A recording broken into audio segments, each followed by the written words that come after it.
All right, now I know y'all see all these damn grocery bags, so y'all already know what time it is. Now y'all have asked me time and time again, so the day has come for me to show y'all how I make my award-winning Southern baked macaroni and cheese. Now let's get to it. All right, here we go. You're gonna need some milk. You're gonna need some half and half, paprika, seasonal salt, Creole seasoning, sour cream, black pepper. You're gonna need 1 pound of elbow macaroni noodles. My secret ingredient, which is now not so damn secret, thank you very much, sweetened condensed milk. Let's talk about the cheese. 8 ounces of sharp cheddar, 8 ounces of sharp white cheddar, 8 ounces of Colby Jack cheese. You're going to keep this reserve bag for the topping. This is another 8 ounces of medium cheddar.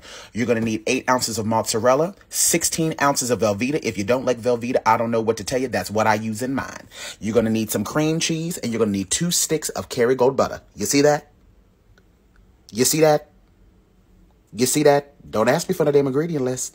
First things first, you want to go on ahead and get your pot of water boiling, and you want to make sure that you salt your water for your pasta. Remember, if you salt the water to begin with, you'll already have some great flavor. So allow that to boil. When that comes up to a boil, you'll add that in. You're only going to cook this to al dente. Do not overcook your pasta or you're going to end up with soggy noodles. So al dente. Cook it on the left side because you're going to bake it anyway, okay? So let me get that together and then I'll be right back. While my pasta is cooking, I'm going to go on ahead and start breaking down my blocks of cheese. Y'all don't need to sit here and watch me shred up no damn cheese. I'm going to shred all of these up. I'm going to break this down into cubes. I'm going to break this down into cubes as well. I will show you what that all looks like in just a few moments. Let me just say this really quick because I know a lot of y'all are probably going to ask this question. I am not a cheese snob, honey. You use whatever type of cheeses that you would like as far as, you know, the brand, I guess. But I will say this. Quality in cheese does make a difference. So if you're using a low-grade cheese, you might need some extra flavor. I'm just saying. So I'm not necessarily saying that you have to use the brand of cheese that I use, but I would just advise you to not use dollar store cheese, okay?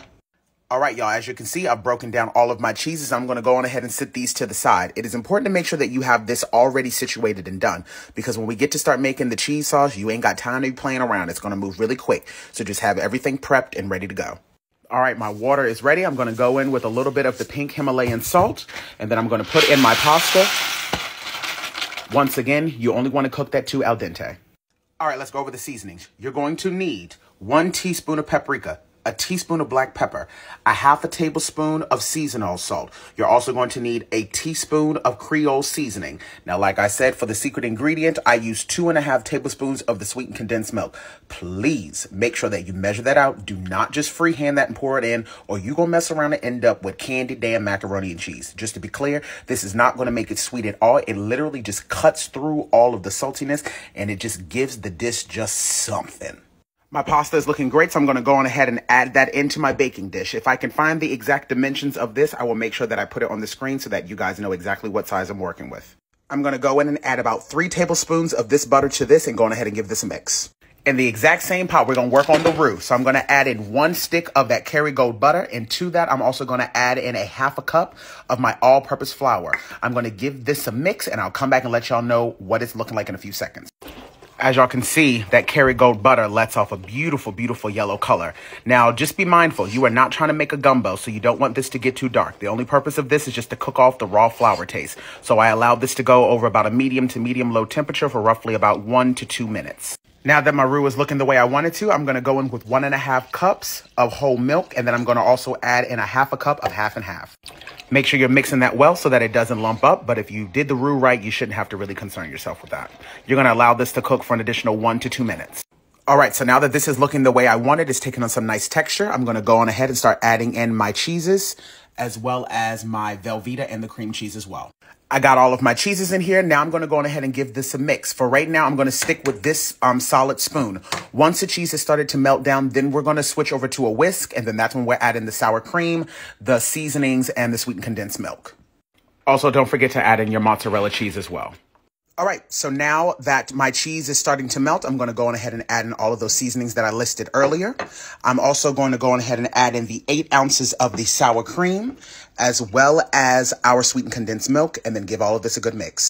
Got all that in there, so now I'm going to go on ahead and give this a good mix. And I'm telling you something right now. You're going to be tempted to be like, oh, there's not enough seasoning. Don't be crazy. I'm trying to tell you right now, cheese itself already has a lot of salt. So please do not go overboard with adding in too much additional seasoning. This is exactly what you want. It is the perfect amount. I just want y'all to see the seasoning that is going through and through this damn cheese sauce. Now, this is exactly how I like it. It should be nice and thick. Don't worry, it is going to thin out. And I'm gonna tell you something right now. If you follow these instructions to a T, you really won't have any problems. But if you find that yours is way too thick, you can add in a few splashes of milk. But I do not like no runny ass baked macaroni and cheese, so I want it nice and thick. Let's go on ahead and assemble this. So my pasta's been cooling off for a little while now. I have 2 large eggs that I've whisked. I don't know what just happened, but I hope y'all saw that. I just added in 2 large eggs that I'm going to go ahead and mix in here on my pasta. Get that nice and mixed in together. Make sure that everything is nicely, fully coated. Okay, that's looking great. Now I'm going to go in with the cheese sauce. Here we go. Pour that bad boy in, just like that. My God, on today. And I'm going to go ahead and give this a little mix, just so that I don't make a damn mess. Mix that all together. And don't worry, I will give you guys a close-up shot, so don't fret, honey. Just let me mix it all up. Do y'all see this? My God. That's how thick you want it, baby. That's how thick you want it. So I'm going to go on ahead and smooth this out, and then we're going to top it off with the rest of the cheese and the butter. All right, I've cleaned up my edges. I'm now going to go in and top it off with a little bit more cheddar cheese right on the top. Do not feel like you have to use the full 8 ounces if you do not want to. That is completely up to you. As you can see, this is already loaded with a lot of damn cheese, okay? I'm going to use the whole damn bag because I do what I want, okay? So I got that all over the top like that. Let me go ahead and sit this flat down before I make a damn mess. Okay, got that there. And then that remaining Kerrygold butter that we didn't use earlier, we're just going to put a few dollops of butter right across the top. I will show you guys what this looks like in the final steps.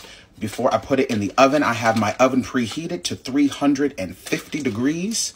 And I will let you guys know how long I bake this for when we get to that point. All right, y'all. Final looks. Let's go. All right, here we go. So I have it all assembled. I'm going to go on ahead and put this in the oven at 350 degrees, and I'll let you guys know how long I allowed this to bake. And then it'll be time for the taste test. You see that? Do you see that? That right there is what we call baked macaroni and cheese, honey. Yes, that is butter. Yes, that's lots of cheese. Oh, yes.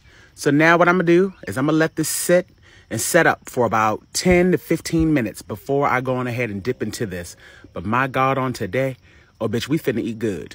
Don't say I ain't never did nothing for y'all. And if y'all feel like I sped through this a little bit too fast, and if y'all need, you know, a little bit more deeper explanation into certain things on how I did things, just go over to my YouTube page. I have a full-on video where I do step by step by step by step. Okay, I'm gonna let this set up, and then we'll scoop some out. All right. Let's go in for the first scoop, because honey, I am ready to eat, and I don't got time to be sitting here playing games with y'all.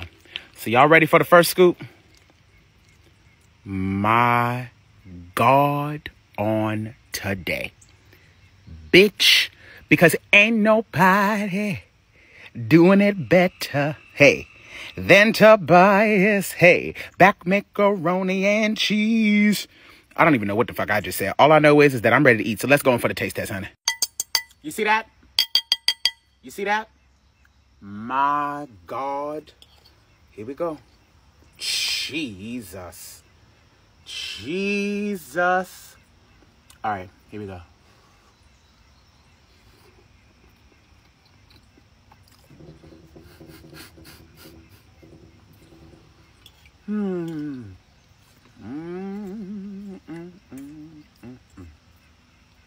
Babe.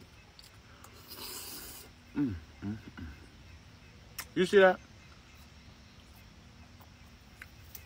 That right there, babe, is what we call good eating. Okay? So y'all go on ahead. Y'all know what to do. Like this for me. Share it to as many people as you possibly can. Tell people to come on and follow me on TikTok and YouTube.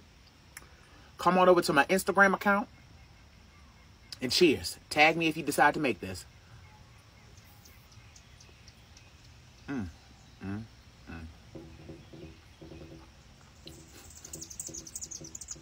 You know what? This don't make no crap. Goodbye.